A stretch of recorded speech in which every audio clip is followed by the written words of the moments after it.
Тірек қимыл қозғалысының бұзылу сырқаты соңғы жылдар қоғам арасында дендеп барады. Аталған дертке шалдыққан балаларды емдеуге арналған Түркістан облысының номер 7 Тасарық арнаулы әлеуметтік қызметтер көрсету орталығы бүгінде 160 балаға шақталған. Заман талабына сай аппараттармен жабдықталған мекемеде бүгінде 100-ден астам бала ем алуда. Балалардың жағдайымен танысу мақсатында арнамыздың түсірілім тобы арнайы барып қайтты. Статистикалық мәліметтерге сүйенсек, балалардың туа біткен және жүрек келе пайда болған сырқаттардың 5-7% тірек қимыл қозғалысының бұзылуларын құрайды. Медицина мамандарының айтуынша, оған басты себеп экологияның бұзылуы мен жатырдағы түрлі вирустар себеп болады. Осының негізінде Түркістан облысы Төле би ауданында орналасқан номер 7 Тасарық арнаулы әлеуметтік қызметтер көрсету орталығында бүгінде 120 бала ем қабылдау үстінде. Оның ішінде туа бітті, осы бір дертке шалдыққанымен өмірге, өнерге деген құштарлығы бар талантты балалар да кездеседі. Балаларымыз өте өнерлі. Балаларымыз негізі түске дейінгі мектебіміз бар, мектепте білім алады. Түс қайтағы уақытта дефектолог мамандары бар. Балалар түс қайтағы уақытта ем алады. Сонымен қатар дефектолог мамандарының кабинеттеріне бұл жерде сенсорлық кабинет бар. Балалардың ұсақ моторикасын дамыту мақсатында психология эмоционалдық төмендету, бәсеңдету бойынша жұмыстар жасалынады. Психологтың кабинеті бар, Монтессори кабинеті бар, логопед кабинеті бар.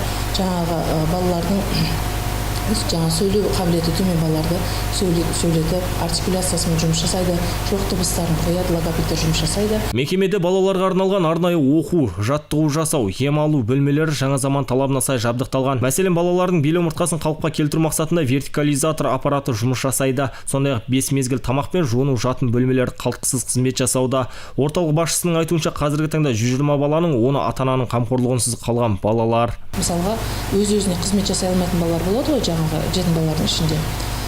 Өз-өзіне қызмет жасай алмайтын болса, ол бала 18-ге шейін бізде болады. Ал егер де ол өз-өзіне қызмет жасай алатын болса, бізде Кеңтауда оқу орны бар, арнайы осы біздің балаларымызға арналған. Біз балаларымыз саяхат тест тапсырып, балаларымызды сол жаққа оқиды, ары қарата оқуын жалғастырады. Сосын кейін біз балаларымызға, осы жерде өзіміздің юристіміз бар, жетім балаларымыздың бәрін үйге очередьке қойып қойған, балаларымыздың барлығын. Сосын кейін балаларымызға пенсия қарастырылған, бірақ пенсиясы өздеріне шот ашып қойғанбыз. Оған ешкім теспейді. Ай сайын біз шотын көріп отырамыз. Депозит ашып қойғанбыз. Соның барлығын балалардың өзінің шоттарымен өздері тұр. Оны просто біз шотында мындан ақша түсті, мынадай деп көріп отырамыз болды.